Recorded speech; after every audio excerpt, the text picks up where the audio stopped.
ന്യൂസിലൻഡുമായി സ്വതന്ത്ര വ്യാപാര കരാർ ഒപ്പിട്ട ഇന്ത്യ ചരിത്രപരമെന്ന് പ്രധാനമന്ത്രി നരേന്ദ്രമോദി ന്യൂസിലൻഡ് പ്രധാനമന്ത്രി ക്രിസ്റ്റഫർ ലെക്സനും പ്രഖ്യാപിച്ചു. 9 മാസങ്ങൾ നീണ്ടുനിന്ന ചർച്ചകൾക്ക് ഒടുവിലാണ് ഈ വ്യാപാര കരാറിന് രൂപമായത്. പി ബസന്ത് വിവരങ്ങളുമായുണ്ട്. ബസന്ത്, എത്രത്തോളം പ്രധാനമാണ് ഈ ഉടമ്പടി? ഇന്ന് രാവിലെയാണ് ഇതിപ്പോൾ ഈ സ്വതന്ത്ര വ്യാപാര കരാർ ഒപ്പിട്ടിരിക്കുന്നത്. കഴിഞ്ഞ ദിവസം ഖത്തറുമായുള്ള കരാർ ഒപ്പിട്ടു. ഇക്കൊല്ലം ഏകദേശം 7ാമത്തെ കരാറാണിത്. സ്വതന്ത്ര വ്യാപാര കരാർ ഒപ്പിടുന്നത്. അമേരിക്കയുമായിട്ടുള്ള കരാറിന്മേൽ ചർച്ച നടക്കുന്നേ ഉള്ളൂ. കൂടുതലും തൊഴിൽ മേഖലയുമായി ബന്ധപ്പെട്ടാണ് ഇപ്പോൾ ന്യൂസിലൻഡുമായിട്ടുള്ള കരാർ വന്നിരിക്കുന്നത്. അതോടൊപ്പം തന്നെ പ്രതിരോധ മേഖല അടക്കമുള്ള മേഖലകളിലുമുണ്ട്.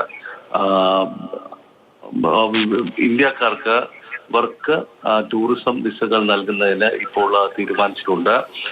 ഇന്ത്യയിൽ നിന്നുള്ള ഉൽപ്പന്നങ്ങൾക്ക് ഡ്യൂട്ടി ഫ്രീ ആയിട്ടുള്ള അല്ലെങ്കിൽ തീരുവരഹിതമായിട്ടുള്ള ഒരു മേഖലയാണ് ഇപ്പോൾ ന്യൂസിലൻഡ് തുറക്കുന്നത്. അതോടൊപ്പം തന്നെ ആയുഷ് മേഖലയിലും ഇന്ത്യയിൽ നിന്നുള്ള ഉൽപ്പന്നങ്ങൾക്ക് ന്യൂസിലാൻഡ് വിപണി തുറന്നു കൊടുക്കുമെന്നാണ് ഇപ്പോൾ വ്യക്തമാക്കിയിരിക്കുന്നത്.